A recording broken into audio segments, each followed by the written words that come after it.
Keep your shoulder up, George said, and turn your hand so you're hitting light with the first 2 knuckles. Terry nodded. He was wearing sneakers and knee-length black shorts and a blue tank top. George held up the big padded mitts. Left foot forward, George said. Stay balanced, knees bent. Push against the floor. Terry nodded. Left jab, George said. Left jab, right cross. 2 lefts, Terry said. Yep, crisp. Make his head snap. Terry went into his stance. His hands and wrists were taped.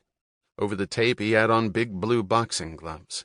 He put the left one up near his temple and the right one a little lower, near the hinge of his jaw. His left foot was forward. He shuffled forward slightly and jabbed with his left, torquing his forearm so the punch would land the first 2 knuckles. And again. Both punches were off-center and slid off the mitt without the satisfying pop you got when it was solid. Set up, George said. Back to his stance briefly, then the right cross. It popped into George's left mitt. Better. The jabs sucked, Terry said. They were good punches, George said. They would have done the job. They just didn't hit the sweet spot. Right cross was there, Terry said. Supposed to be, George said. Let's do it again. Same thing? Same thing. They did it again, and 3 more times. Terry never got all 3 punches right in sequence. Take a break, George said, and nodded at a folding chair. What the hell's wrong with me? Terry said. I can't get it. George smiled. How old are you? He asked. 15, Terry said. Not too late, George said. I think you got time to learn. We've been working at it for 2 months now, Terry said. Take 3,000-4,000 punches, each punch, before you groove the muscle memory, George said.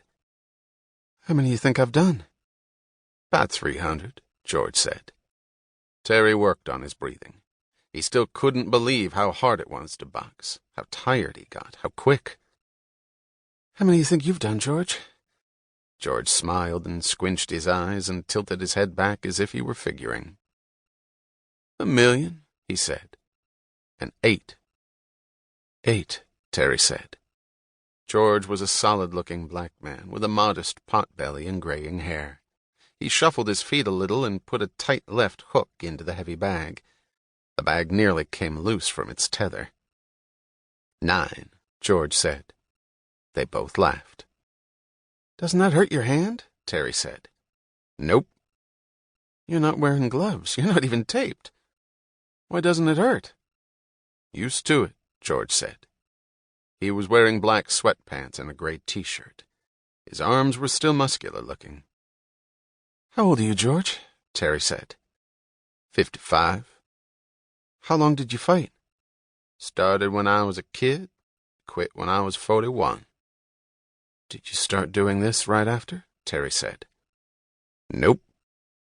So what did you do? I sparred a little, did some work as a bouncer. Ever lose a fight in a bar? Didn't have many, George said. Ones I had didn't last very long. But did you ever lose? No, George said. Course not. Terry nodded. His breathing had steadied. Round 2? He said. Round 2, George said. You in the heavy bag. Skycam 2. His name was Jason Green, and he was dead. The incoming tide had washed him up onto the beach and left him there as it receded.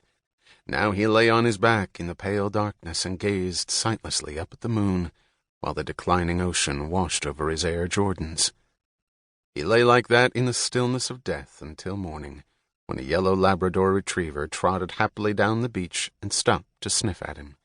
She wagged her tail and stepped back a little, then began to circle him, sniffing as she went, her tail wagging eagerly. A ways behind the dog came her owner, a woman wearing a Red Sox baseball cap and a maroon warm-up suit. She carried a leash. When she saw her dog sniffing, the woman stopped. "Molly," she said to the dog, her voice beginning to rise. "Molly, you get away from there. Molly! Molly!" Molly stopped sniffing and looked at her owner. "Molly!" The owner was screaming now. "You come now! Come!" Molly gave the dog equivalent of a resigned shrug and trotted over to the woman in the maroon warm-ups. The woman snapped the leash onto Molly's collar and turned, and the two of them ran back up the beach. As they ran, Molly looked back now and then. Her owner did not.